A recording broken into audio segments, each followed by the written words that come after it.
Hey everyone, I'm getting an early start on dinner tonight and I'm gonna prepare a crispy crusted mahi fish salad. So I've got a couple fillets of a white fish. This is a wild caught mahi that I get from Costco that I've defrosted as my protein source for a salad, and I'm gonna crust it with some crackers. So if you don't have breadcrumbs, which I don't often have on hand, but they're a great staple, I'm going to use a cracker. This is an almond flour cracker made by Simple Mills. So good brand and company. I like the ingredients. These are just salty and crunchy, so they make for a really nice coating on a delicate fish to add a little bit more texture and crunch. We're going to pan fry them with a little avocado oil. So highlight of the dish today is this crispy fish. It's really yummy, very simple to make.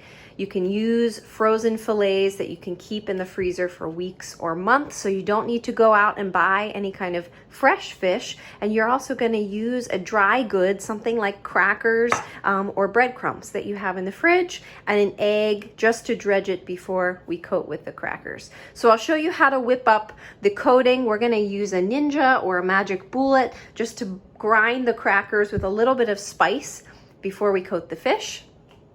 I've got my salad greens here. So this is about 4 cups of mixed romaine and a spring mix. I just added 1 old head of romaine and some additional greens to give it some color and variety. So this is enough for 2 people, about 4 cups of greens. My additional salad ingredients, I have leftover red rice that I made in a recipe earlier this week. So a salad is a great way to add toppings, leftover vegetables, grains, and proteins that you've already prepared. So I'm going to use about 1 cup of my red rice that I've already made, so a 1/2 cup per serving. Some fresh avocado. These are getting really soft, so I'm going to chop some of these up in my salad.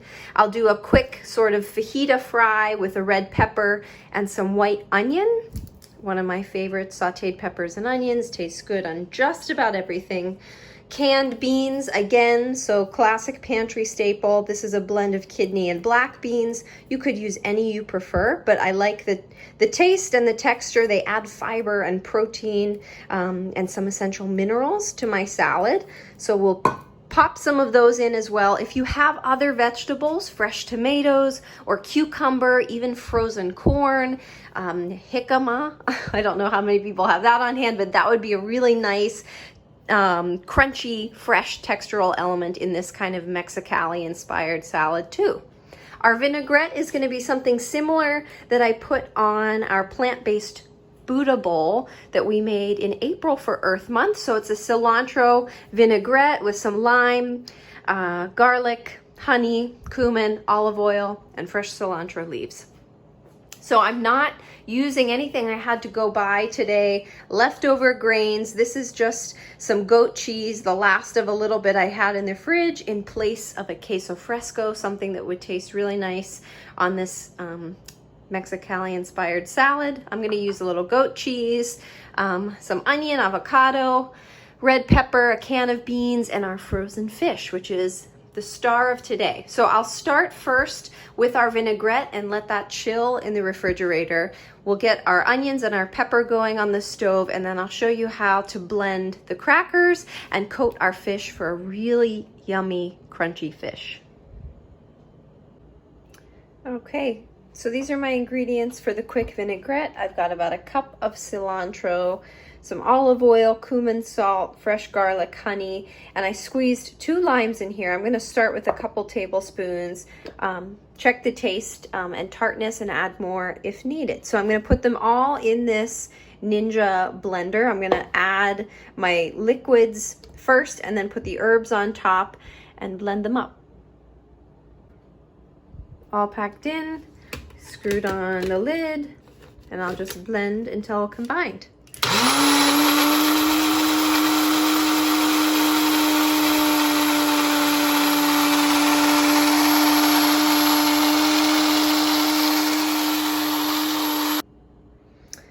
So that's a simple as that gets, I'm only making enough to have a couple servings for the salad I'm making for about 2 people. So this probably made about a half a cup. It's a little bit thick, but I added an additional quick squeeze of lime juice. You can add more or less of any of the ingredients to taste. This is tangy and bright. I'm gonna pop this in the refrigerator so it can chill, and we'll move on to some peppers and onions. Okay, step 2. Slice your red pepper, and I did half of a large onion here, so for 2 people this is plenty. A whole bell pepper and half an onion. You can use red onion if you prefer. I'm just going to use white. I also drained and rinsed my canned beans so that those are ready to go to pop in the salad at the very end, and I'm just letting them hang out over here for now. I heated my cast iron skillet, so it should be hot over medium heat, and I'm going to pop in my onions and peppers.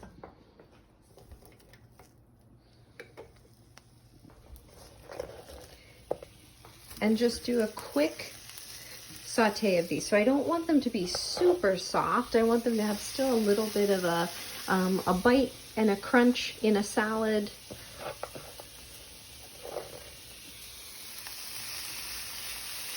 So those will probably take only a few minutes in the pan.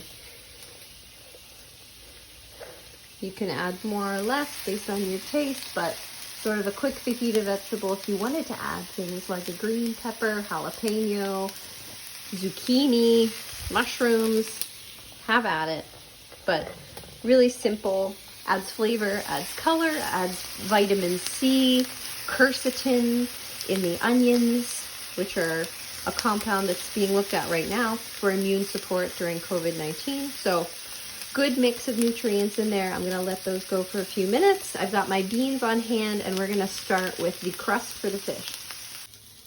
Okay, while your peppers and onions are sauteing, and these are just about done here, we're gonna quickly blend up the crust for our fish. So I've got about a cup of the crackers that I'm using, a half a teaspoon of our chili powder. So this is a blend of chili spice and some oregano and garlic and cumin.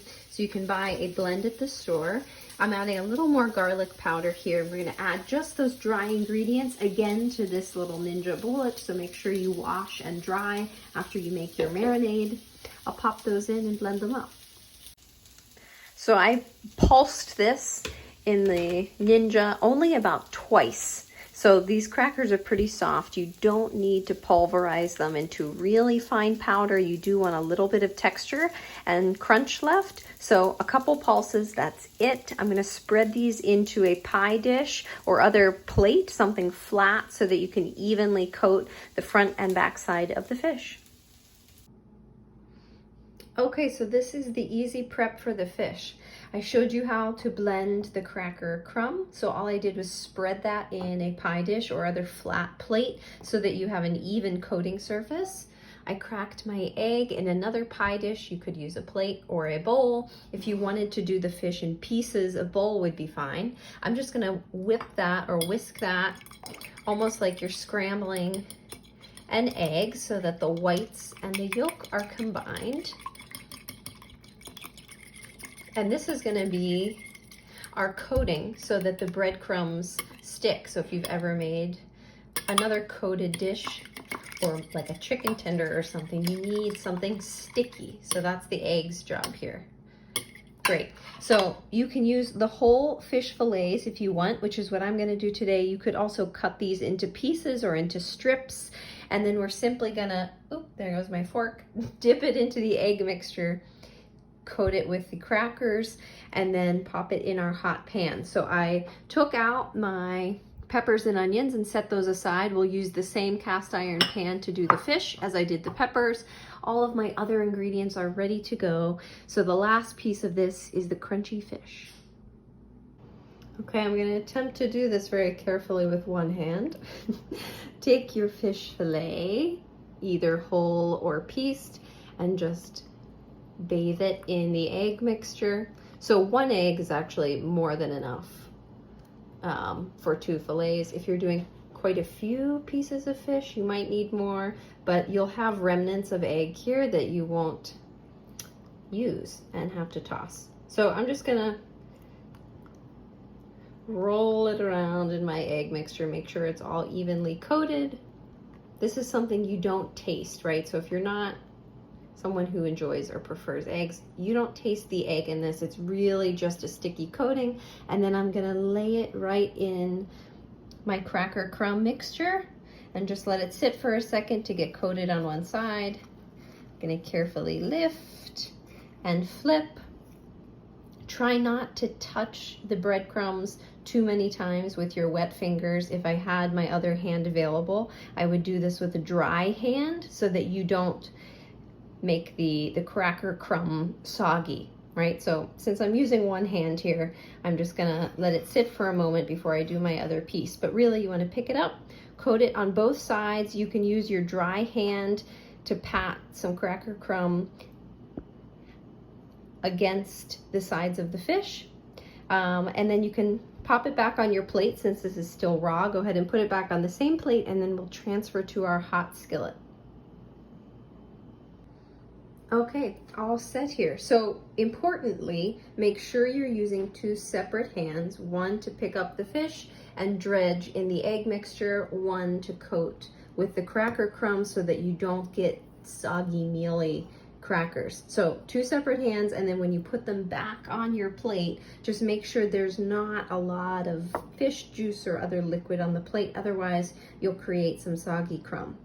Okay, so I dried the plate before I added my fish. I'm gonna bring this over to the cooktop, and I'm using the same cast iron skillet I used for my peppers and onions. Don't worry about cleaning it, just wipe it out. I have this over medium heat. I might turn it up to medium high just so we can get a nice brown. And I added 2 tablespoons of avocado oil, so some high heat cooking oil here, safflower, canola, something that withstands a slightly higher temperature and doesn't impart a very strong flavor. I'm gonna wait until this is hot. You can always test with a little bit of water, splash into the pan and see if it bubbles. I can feel that this is getting hot. We'll plop our fish in and then make sure it sears and gets crunchy on one side before we flip it over. Okay, I'm gonna add my fish here. I can smell my oil. And there, you hear the sizzle, nice and hot. You don't want the temperature to be too high, otherwise you will scorch the bottom and you'll leave the inside raw. So make sure the oil is evenly coated in the pan. You need enough to make sure you don't get any sticking here. I'm just gonna watch them for a few minutes and check the undersides with a spatula to see that they're getting nice and brown before I flip them over. You want an internal temperature of about 135 for something like a fish. Okay, I'm gonna check the bottoms. It's been about 3 minutes, 4 minutes maybe, and they're getting nice and brown. So I'm gonna flip one so you can see. Nice and golden brown. You could even let it go for maybe another minute, which is what I'll do on this other piece. And then really you just want to cook on this other side until the internal temperature is about 135. So these are all done. That was probably 10 minutes. And I just flipped them once or twice very carefully. See if you can use tongs. Try not to break the breading off of them. It can be a little tricky, but these are hot. The internal temperature is about 140. So I'm going to transfer them to a plate and we can build our salad. And that's it. So our dressing was pre-made. The rice I'm going to add was made a few days ago, so that's ready. I strained and drained the liquid from the beans, sauteed my peppers and onions, have my cheese crumbled. The fish is hot and ready. And here's our greens. So if you want, you can have your family, or you can build your salad bowl as you go. You could also mix all of the ingredients in a big bowl and add your fish on top, whatever you like. I like a tossed salad with all of my ingredients blended, so I'm gonna add them to my salad bowl. I already put the dressing in with the greens. Now I'm just gonna use tongs to mix my beans and rice, my peppers and onions, my goat cheese or the queso fresco if you have queso fresco.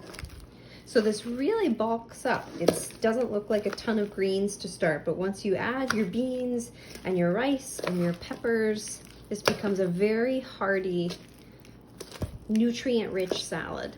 So I'm gonna mix my ingredients there. I'll portion these onto plates for 2 people. You can put your fish on top, and then we'll add a little sliced avocado. All done.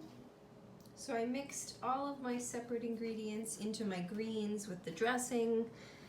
I sliced some fresh avocado on top. Place your crunchy fish on the bed of greens and toppings. I think you guys are really gonna like this. This fish is so yummy.